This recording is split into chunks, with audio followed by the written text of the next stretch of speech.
First, let me start thanking the organizer for giving us, as a group, the opportunity to present every year the improvement of our project, because our project actually aims to, it started a few years ago, and it aims to define quantitatively the role of the lateral transmission of force through the extracellular matrix in the loss of force in aging.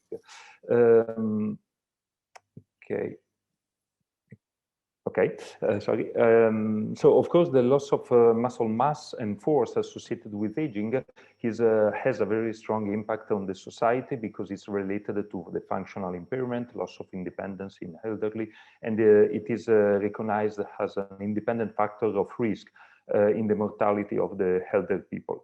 Of course, the origin and the theology of it is very, very complex, but we are interested in the mechanical aspects. And in particular, to the evidence, this is an example, but there are several other, that the rate of decline in the muscle mass is slower than the rate of decline in muscle strength. And this gives the concept that there is not only a loss of muscle mass, but also a decline in the muscle quality with aging.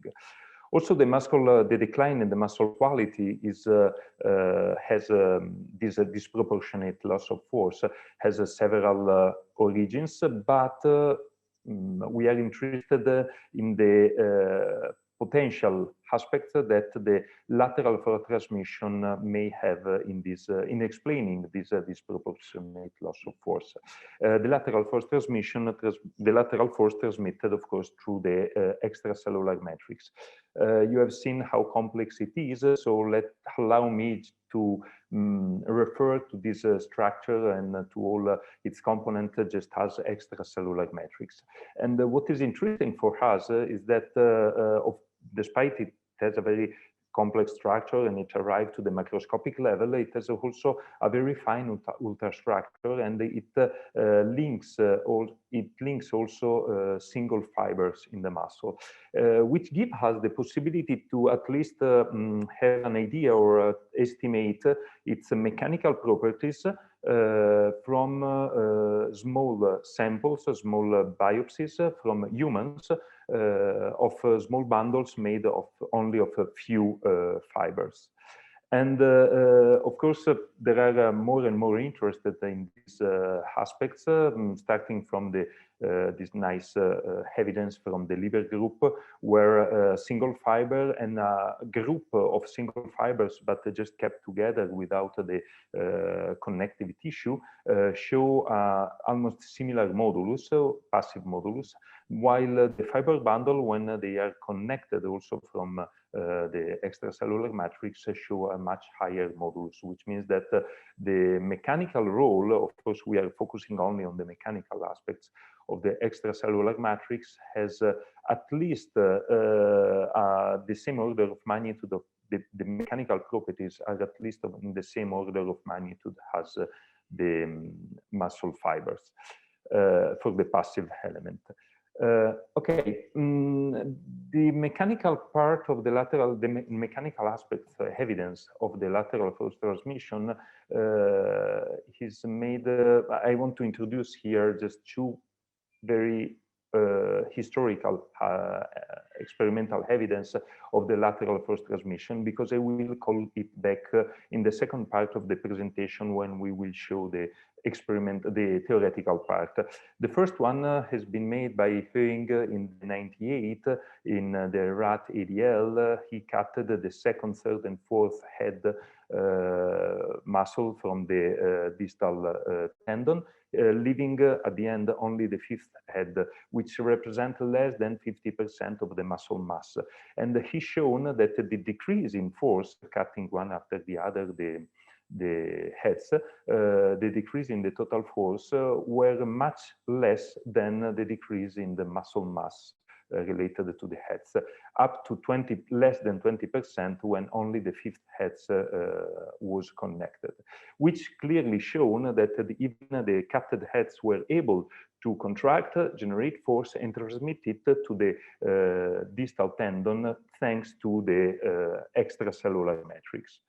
The second evidence, which is even more important for us because it is related to the aging, has been obtained by Ramaswamy in 2011, yet on rats, and he computed what can be seen as the longitudinal force, computing just the isometric force keeping the two tendons of the muscle fixed, while he was also able to estimate the laterally transmitted force, keeping cutting the distal tendon and then applying a yoke to the central part of the muscle and computing the total force that the muscle was able to transmit from, of course, the fixed half of the muscle, which was contracting almost isometrically, to the yoke.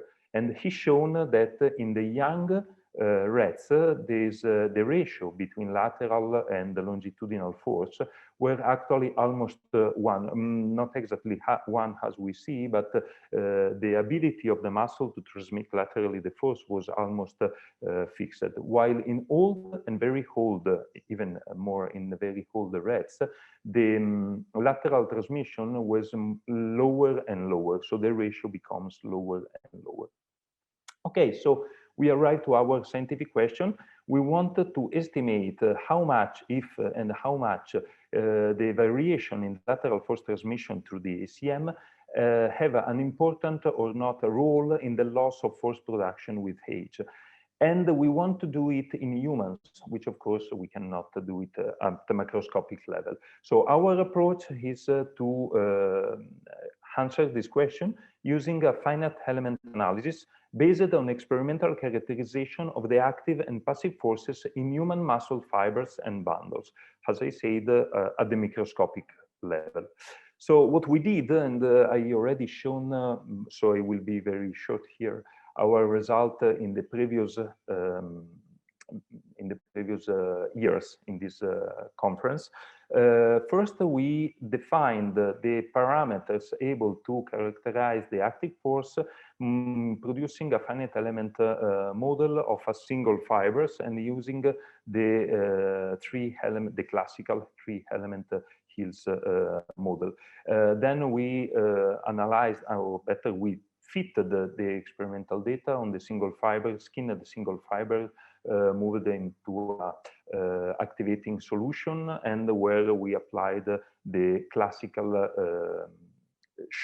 very fast shortening process where the tension drop as in the figure and then increase again. So we were able to define the parameter for the active force, like the stiffness of the elastic element in series with the contractile element, the maximum force, but also the three parameters for the activation versus time, the force length relationship, and the force velocity relationship.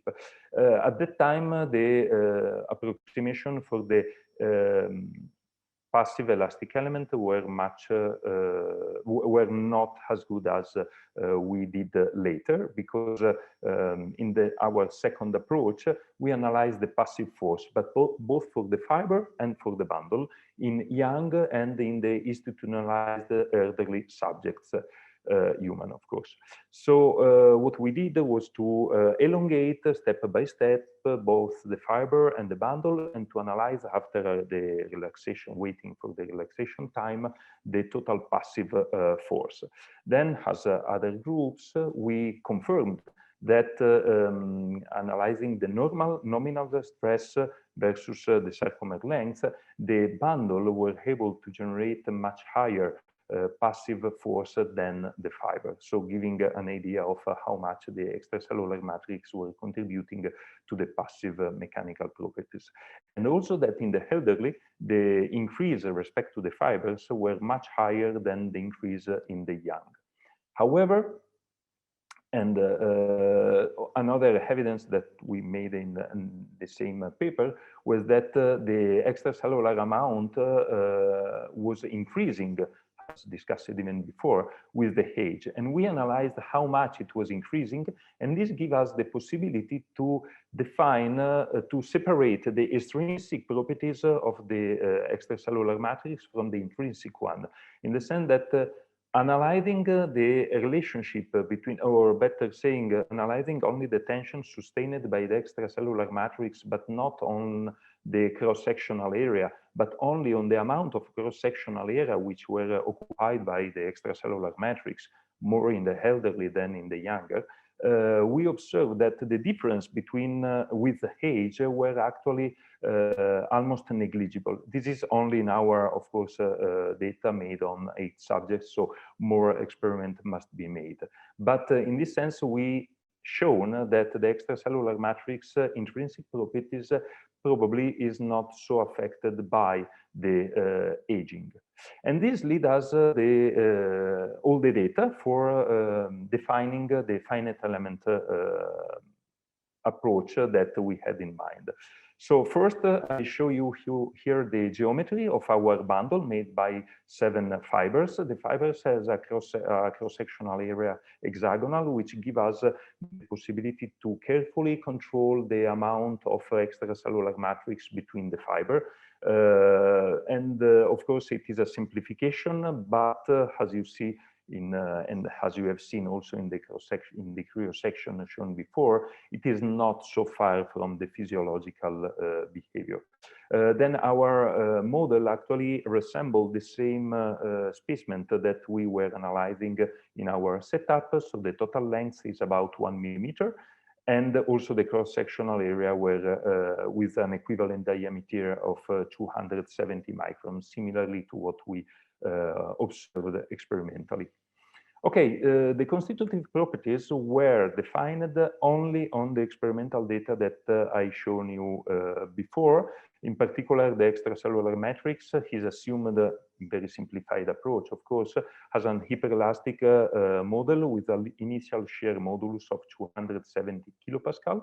The fibers were transversally isotropic hill-type constitutive model, as defined before, where the 3 function has said the for activation function, the force length function, and the force velocity function were defined on the experimental data. In particular, I recall you here just the fact that the force length function is a continuous curve because of numerical requirement, but it is not so far from the experimental force length curve that we know from other experimental data on human.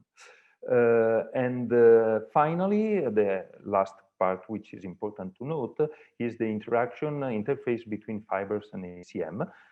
We assume, as a first approach, in the simplest way, a perfect bound between fibers and the extracellular matrix, which means that when 2 fibers want to move relatively one past each other, the only way is to generate a shear deformation of the extracellular matrix interposed between them.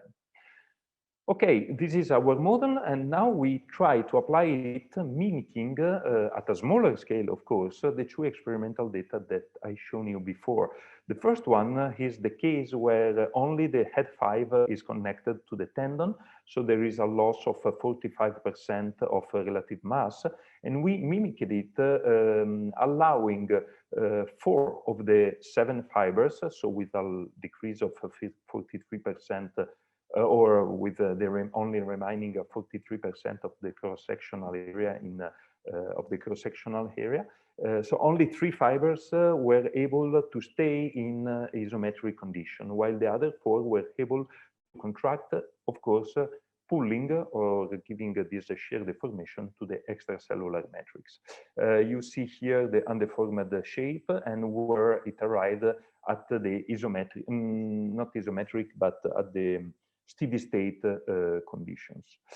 Here is the result, because we were able in this way to compute the total isometric force, which we can call it longitudinally transmitted force, and the total force between the 2 end when 4 fibers were cut. And we can say that it is a way to compute how much this bundle is able to transversally transmit the force. And we 5 minutes left. Thank you very much. I'm close to the end. So we can see here that this is in the young case because the experimental data was not made considering the age.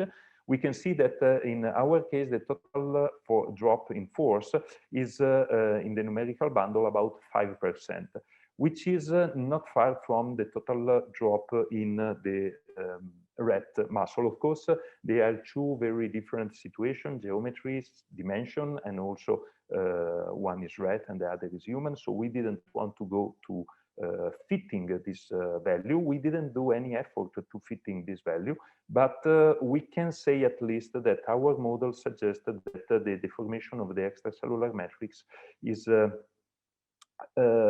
maybe is able to explain at least the 5% in drop of force, which is in the same order of magnitude. Okay, going to the mimicking the second experimental data that I already described, we did something similar, keeping the whole bundle and adding fixed points in the external part of the extracellular matrix, embedding the total bundle. In this way, half of our model were able to contract almost or apparently isometrically externally, as is shown here from the displacement. The red part is the one which keep the displacement very small. But we can see that giving you an idea of what happened making a apparent cross-section in the bundle, we can see that the single elements have a different behavior even in the second, in this isometric part of the bundle, have a different way of contracting. And this different way of contracting at the end can be shown by the fact that they moved from the optimal length, the initial optimal length of the elements, to on the fourth length curve. In particular, we shown here, for shaking of simplicity of reading the image, all the elements which were moved in the fourth length curve below a threshold of 0.8 with the black part. We can see that in the young subjects, this black region is, or better, in the elderly bundle, the black region can enter deeply and wider into even the half sarcomere or half bundle, which is contracting symmetrically, which means, of course, a decreasing force. Again, we analyzed the longitudinally transmitted force from the isometric case and the jog force, which is related to the transversally transmitted force, showing that there is a difference in the total variation of the drop in force from young and the elderly. In particular, the young is able to sustain the force better with a drop of only 11%, while the elderly actually almost make it double to 70.5%. Again, without the idea of being really to fit the experimental data, because again, it's a completely different scale, a different subject material. But we can still see that comparing with the experimental muscle, at least the order of magnitude of the decrease and even of the trend with young, old, and very old subjects is kept from our numerical data. In particular, it's just shown that in the experimental data, very old subjects had about 20% of extracellular matrix in the cross-sectional area, while I remember you that our elderly is only 8%. So we think that the fitting is not the fitting, but the comparison is not so bad. Okay, just the conclusion, main conclusion is that our finite element analysis of the human muscle bundle, which is based only on experimental derived data without any fitting effort, actually shows that the increase in the ACM amount produce a loss of laterally transmitted force of the same order of magnitude as observed experimentally. So in this sense, we can, within all the limits of our model, but we can say that our take-home message is that our simulation supports the idea that a non-negligible role of the lateral force transmission to the ACM, this is a non-negligible role in the disproportionate loss of muscle force with age. Okay, just the last slide to thank all the collaborators. Many of the names are present in the audiences as speakers. Just because of lack of time, just mention that Professor Piero Pavan from the Industrial Engineering Department actually made the major part of the work on the finite element model. So that's it, and thank you very much for your attention, and I'm ready for a question. Thank you so much for your presentation. I think that really the lateral transmission force is a key topic for the future research. There is a question of Professor Feliciano. Ciao Lorenzo, how are you? Fine, nice thank you. The question is, you are saying that with age we have an increase in the extracellular matrix. Is a percentage increase or is a real increase? So what I'm saying is, with age we are losing the mass of the fibers, so the extracellular matrix becomes more in percentage. Is that correct? I cannot say it actually. I also thanks Carla and Shenglei for this data, because it's made by them. What we asked them was the relative amount of the ACM on the cross-sectional area, because mechanically we are just interested in it. So I really cannot say anything about which one of the two is increasing or decreasing. But what we can say that mechanically, the important part is the total amount of the ACM and how much the total passive tension sustained by the ACM is divided by the whole area. So I'm sorry for not being. But no, but I would expect that is an increasing percentage. So the fibers are reduced in diameters. We are losing some fibers for denervation, and maybe the extracellular matrix goes up because the muscle, real muscle, is going down. Probably, but if anybody in the audience has a comment on this, it would be welcome. That in the next lecture, Shenglei will present some data about that. Okay. But my impression is that it's not only a relative decrease, but is a true increase amount. And above all, I think that is a problem in the disarrangement of the collagen fiber and in the extracellular matrix, because we can see also in this picture that we have a very thin and well-organized endomysium and perimysium in younger. In the older is much more and more disarranged. Thank you. Sorry, Lorenzo, if no, thank you very much. I'm clearly not able to enter to this field.